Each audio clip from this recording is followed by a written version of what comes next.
What's up, everybody? Julian Hall here, and another episode of Teaching Kids Entrepreneurship. I just really want you to check out the grey I've got on today. I haven't worn this before, so I'm feeling myself. Anyway, Teaching Kids Entrepreneurship.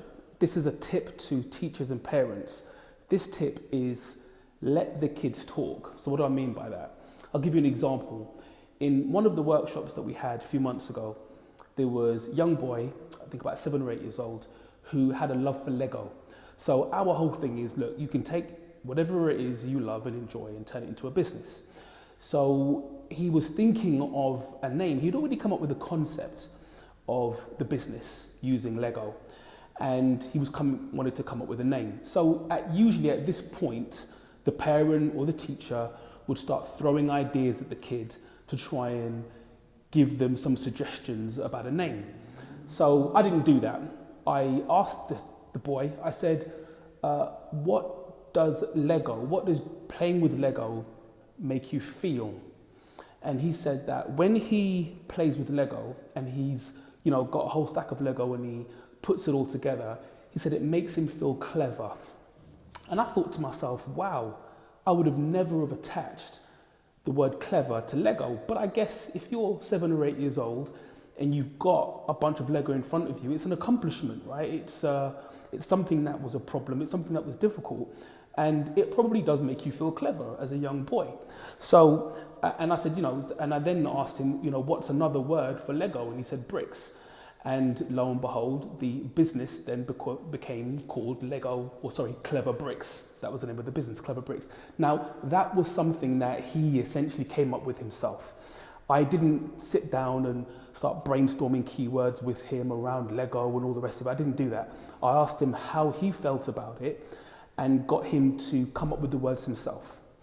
And as educators in this, when you're teaching entrepreneurship, what you're trying to do is you're trying to draw out of that child the things that they feel, think, and want about the business or the idea that they've got, rather than trying to feed them with all of the ideas, right? So it's more about facilitating it.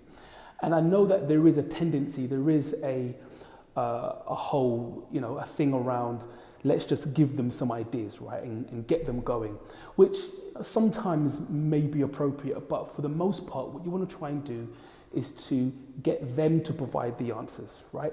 I'll give you another example.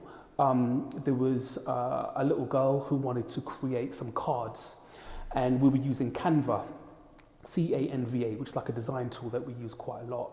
And there was something that wouldn't fit on the screen, right? So Canva, it was creating this image, but it was too big on the screen, so we couldn't get it to print properly.